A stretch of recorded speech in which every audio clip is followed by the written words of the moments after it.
Olivier Rafovitz, colonel de réserve, ancien porte-parole à l'international de Tsahal. Olivier Rafovitz, bonjour. Boker Tov, Laurence. Boker Tov, et merci infiniment d'avoir répondu à l'invitation de Radio J ce matin. Le ministère israélien des Affaires étrangères a accusé hier le Conseil de sécurité de l'ONU d'ignorer les 4360 roquettes tirées vers Israël au cours des 11 jours de combat et de ne pas avoir condamné le comportement du Hamas. Est-ce que vous vous dites, décidément, les instances onusiennes ne changent pas? Écoutez, comme vous le savez, j'ai participé dans ma vie à déjà pas mal d'opérations qui ressemblent un petit peu malheureusement à la dernière. Et à chaque fois, on est devant ce dilemme ou cette difficulté d'expliquer, je dirais, la justesse de l'opération, le fait qu'Israël doit se protéger et doit se défendre. Et ce n'est pas seulement des mots et des slogans, c'est une vérité. Et qu'en face de nous, il y a soit le Hezbollah, soit maintenant le Hamas, soit des organisations qui jouent à chaque fois la victime, qui d'un côté veulent tuer le plus possible, et puis lorsqu'Israël répond, elle joue quelque part le martyr, et puis en fait, jouer le underdog,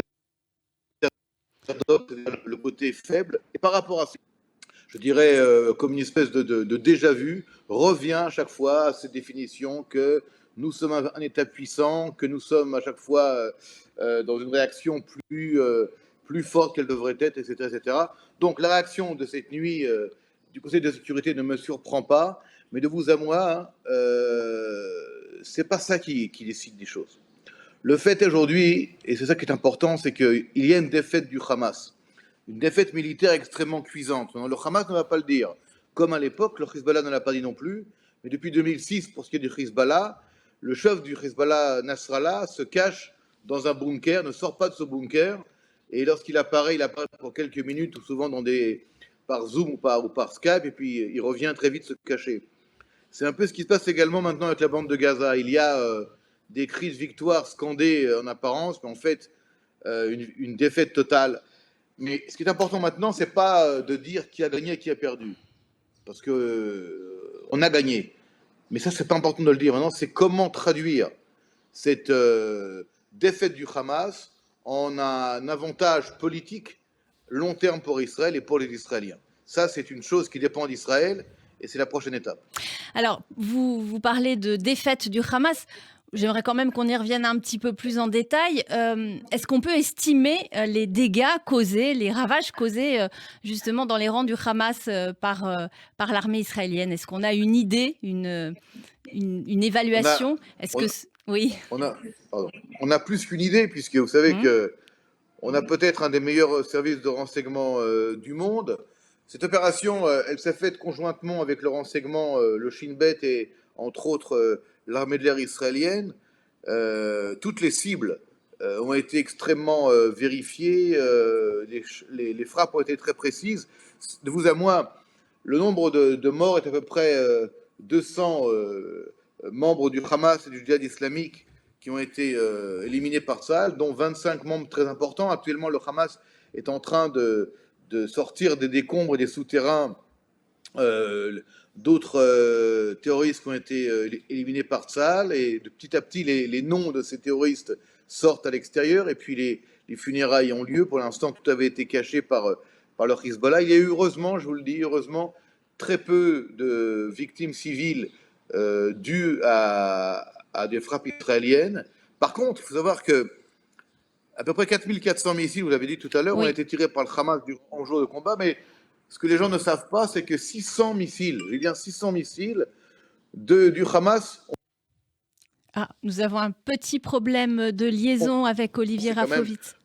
Beaucoup. Et nous savons qu'il y a eu des dégâts, des morts et des blessés palestiniens du fait de ces tirs du Hamas dans la bande de Gaza, et qui ont évidemment jamais été revendiqués comme tels par le Hamas. D'autre part, aussi une chose que nous connaissons nous en Israël, mais qui est tout à fait inexpliquée à l'étranger, c'est que qui donne les chiffres des victimes du Hamas? Voilà, on allait venir à la médiatisation, absolument. Non, mais c'est pas seulement ça, c'est que c'est le ministère de la Santé palestinien de Gaza. En fait, c'est une organisation du Hamas, n'est-ce pas, qui donne les chiffres. Alors, tout est bidon, tout est truqué, tout est falsifié.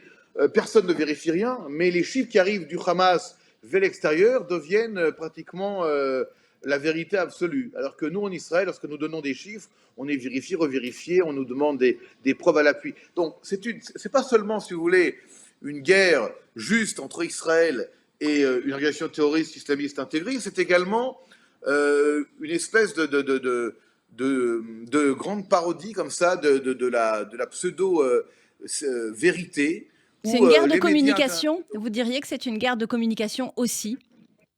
Bien sûr, mais toutes les guerres aujourd'hui sont des guerres de communication, et toutes les guerres ont toujours d'ailleurs été, il faut savoir, des guerres de communication. Aujourd'hui, on en est plus conscient, il y a beaucoup plus de moyens électroniques, entre autres les réseaux sociaux, qui jouent un rôle gigantesque d'accélération et surtout de diffusion. Vous savez, il y a eu des époques, d'ailleurs où j'en faisais partie, où il y avait la presse écrite et la presse électronique, et c'était tout. Maintenant, si vous voulez, n'importe quelle personne peut, avec son iPhone, son téléphone portable, filmer un événement, faire 2-3 mots, faire un selfie, expliquer ce qu'il y a, et ça part comme une news pure et dure. Et par rapport à cela, il faut réagir, il faut comprendre. Alors, Olivier, hier, le secrétaire général du Hezbollah a refusé de dire qui était à l'origine des tirs de roquettes depuis le Liban sur Israël lors des récents combats donc à Gaza entre Tsahal et le Hamas. Finalement, pourquoi tant de précautions alors que tout le monde connaît les positions et le rôle du Hamas? Vous parlez du Hezbollah ou vous parlez du Hamas? Je parle du Hezbollah. Du Hezbollah et le rôle du Hezbollah, excusez-moi. Oui. D'accord. Non, je t'en prie. Écoutez, que le Hezbollah ne veuille pas dire d'où viennent les tirs, c'est pas très grave parce que nous on le sait. Donc oui. On ne va pas attendre du Hezbollah nous donner à nous des détails israéliens. Bien sûr qu'on sait qui a tiré. Nous savons que les tirs proviennent d'organisations palestiniennes liées au Hamas. Il faut savoir que le Hamas a développé depuis longtemps déjà des milices pro-Hamas dans des camps de réfugiés au Liban entre autres, et que tout ce qui se fait, tout ce qui est tiré, activé au Liban, entre autres au sud du Liban, doit recevoir l'aval, le feu vert du Hezbollah. Par contre, on sait que le Hezbollah ne voulait pas être impliqué directement dans les combats contre Israël parce que le Hezbollah a simplement peur. Et qu'il a vu à l'époque, en 2006, lorsqu'il avait kidnappé et tué malheureusement deux de nos soldats, vous vous souvenez, Goldwasser et Regev, oui. La réaction israélienne avait été une réaction extrêmement forte, bien au-delà de ce que le Hezbollah avait espéré. Là, vous touchez un point très intéressant, Laurent. C'est en fait le point qu'à l'époque, le Hezbollah et actuellement le Hamas ont fait ce qu'on appelle en politique, en militaire, une miscalculation. C'est-à-dire qu'ils ont très mal calculé, en fait, ce qu'ils faisaient et ce qu'allait être la réaction israélienne. Lorsque le Hamas prépare et organise cette action militaire avec des prétextes bidons, vous savez, Jérusalem, El-Aqsa, on sait tout bien que ça, à chaque fois, ça fait sortir les gens dans la rue. Mais Israël n'a jamais eu l'intention, il n'aura jamais l'intention d'enfreindre, bien le contraire, le droit de visite et le droit du culte à toutes les communautés religieuses. Et d'ailleurs, je crois, la seule garantie pour les religions monothéistes, que ce soit le christianisme ou l'islam, qu'il y ait un respect des lieux saints à Jérusalem et dans tout Israël, c'est le fait qu'Israël contrôle les lieux saints. Vous voyez bien que lorsque les musulmans contrôlent ces lieux, c'est une catastrophe monumentale à chaque fois. Je ne parle pas de Daesh qui, lui, faisait exploser tout ce qui n'était pas musulman, et tout ce qui n'est pas musulman est souvent attaqué, malheureusement. Même durant les émeutes en Israël, on a vu des hordes d'islamistes brûler des synagogues. Je ferme la parenthèse. Le Hamas a fait une très grave erreur, qu'il paye très cher aujourd'hui, lorsqu'il a pensé bombarder Jérusalem, entre autres, attaquer Israël, et qu'il y aurait une réaction, je dirais, juste technique. Israël a lancé ici une opération qui est parmi les plus dures. Pas contre les Palestiniens, je répète, pas contre les Palestiniens du tout, non, mais contre les infrastructures du Hamas. Et le djihad islamique. Et je dois faire absolument la différence. Il n'y a pas ici ni de doute, ni de confusion. Il n'y a pas de guerre entre Israël et les Palestiniens. Il n'y a jamais eu de guerre d'ailleurs, heureusement. Mais il y a une guerre entre Israël et ceux qui veulent nous attaquer, nous tuer. Et c'est ce qui s'est passé cette fois-ci. Alors, le cessez-le-feu annoncé jeudi soir par les deux parties n'a fixé aucun terme à l'arrêt des combats et c'est, semble-t-il, un cessez-le-feu qui reste fragile. C'est d'ailleurs dans ce contexte que le secrétaire d'État américain Anthony Blinken est attendu, hein, je crois, en Israël mercredi. Tout à fait. Voilà, dans le cadre donc des efforts déployés par Washington visant à renforcer cette trêve, hein, conclue entre Israéliens et Palestiniens de Gaza. Alors, le temps de la diplomatie, pour vous, est-il venu et qu'en attendre de part et d'autre? Et notamment par rapport à C'est très bien. l'investissement américain. Pardon. D'abord, c'est très très bien que ce cessez-le-feu ait été un cessez-le-feu inconditionnel. Pourquoi? Parce que le Hamas commençait à dire nous arrêtons de tirer si les Israéliens ne s'occupent pas de Tcherjarar, s'il y a une application du Hamas à Jérusalem, sur le mont du Temple, enfin, des choses complètement aberrantes. Et on a, si vous voulez, par ce cessez-le-feu sans condition, n'est-ce pas, empêché toute implication et toute mainmise que voulait le Hamas, surtout vers Jérusalem. Alors c'est vrai que maintenant il y a une application américaine plus importante. C'est vrai que Anthony Blinken va venir ici rencontrer entre autres les leaders israéliens, mais également les leaders de l'autorité palestinienne, Oui. Mahmoud Abbas entre autres. Il n'a Jeudi. pas rencontré le Hamas. Alors les Américains, si vous voulez, dans l'administration Biden, font quelque chose qui n'avait pas été fait durant l'époque de Trump. C'est-à-dire qu'ils remettent, et c'est leur droit en tant que grande puissance, c'est notre premier allié, dans leur agenda politique international, ils remettent la question palestinienne sur la table. Maintenant, soyons un petit peu pendant quelques minutes, si vous voulez, francs avec nous-mêmes.